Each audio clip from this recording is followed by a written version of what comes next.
జై శ్రీమన్నారాయణ. ధనుర్మాసం తిరుప్పావై 14వ పాశ్రంలో ఉన్నాం ఈరోజు మనం. உங்கள் புலக்கடை தோட்டத்து வாவியுள் செங்குள் நீர் வாய் கிண்டு ஆம்பல் வாய் கூம்பினக்கான் செங்கல் பொடி கூரை வெண்வல் தவத்தவர் தங்கள் திருக்கோயில் சங்கிடுவான் போகின்றார். எங்களை முன்னம் எப்புவான் வாய் பேசும் நங்காய் எழுந்திராய் நானாதாய் நாவுடையாய் சங்கடு சக்கரமேந்தும் தடக்கையன் పంగయక్కన్నానై పాడేలో రెంబావాయ్. ఈరోజు మన గోదామ్మ గోపబాలికలు 9వ గోపికను నిద్రలేపుతున్నారట. ఏమమ్మా, మీ పెరట్లో ఉన్న ఒక దిగుడు బావి ఉంది చూడు, అందులో సూర్యోదయాన్ని చూచి ఎర్ర కలువలు పుష్పములు చిరునవ్వులు చిందిస్తున్నట్టు విచ్చుకున్నాయి. చంద్రుని విరహానికి ఓర్వలేని నల్ల కలువలు ముకుళించుకున్నాయి. కాషాంబరాలు ధరించి స్వచ్ఛమైన తెల్లటి పలువు వరుసతో తపస్సులు అందరూ కోవెలను తెరిచేందుకు తాళములు తీసుకుని వెళుతున్నారు.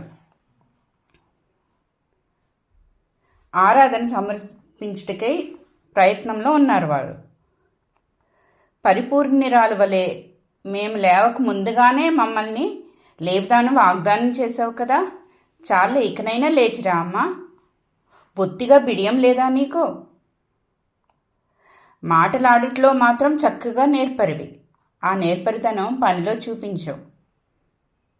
శంఖచక్ర గదాధ్యాయుధాలను ధరించి విశాలమైన హస్తములు పంకజ నేత్రములు కల పుండరీకాక్షుని గురించి పాడుకుంటూ పోవుటకు వెంటనే మాతో చేరు అమ్మా అని 9వ గోపబాలికను లేపారు. ఈ పాశ్రం విశేషార్థం తెలుసుకుందాం. ఊరిలో అందరినీ ఒక త్రాటి మీద నడపగల సామర్థ్యం గల గోపికట ఈమెను నిద్ర లేపుతోంది ఈరోజు మన ఆండాళ్ళ తల్లి. ఈ గోపిక మంచి మాటలు మాట్లాడగల నేర్పరితనం ఉందిట. హాయిగా పడుకోండి, నేను ముందుగానే వచ్చి మిమ్మల్ని లేపుతా అందిట.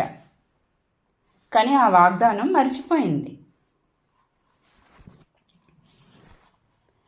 ఆమె విశాలమైన తోటలో ఉందిట ఆమె ఇల్లు. అందులో ఒక దిగుడు బావి కూడా ఉందిట.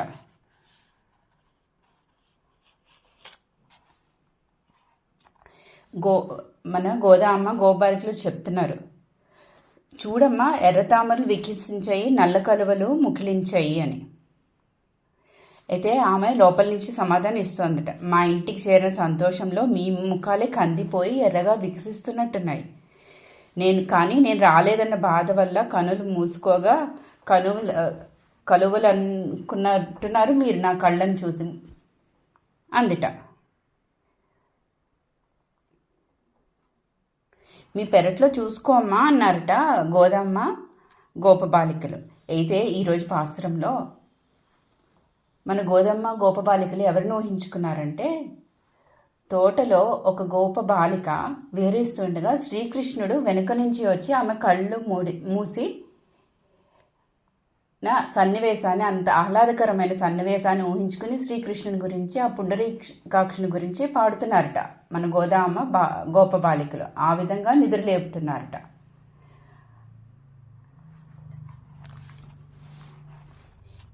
అయితే ఈ గోప వనిత నిజంగా నిద్రలో ఉందా? అంత దీర్ఘ నిద్రలో ఉందనుకుంటున్నారా? మనలాగా నిద్రపోయేవారు కాదు ఈ గోపికలంతా. వీరంతా మానసికంగా భగవద్ అనుభవం పొందగల యోగులు. వారిని మేల్కొల్పాలంటే మనకి కూడా ఆ శక్తిని ప్రసాదించమని ప్రార్థించడం అన్నమాట. అది ఈరోజు పాశ్రంలో విశేషార్థం. ఆండాళ్ తిరువడిగలే శరణం. జై శ్రీమన్నారాయణ.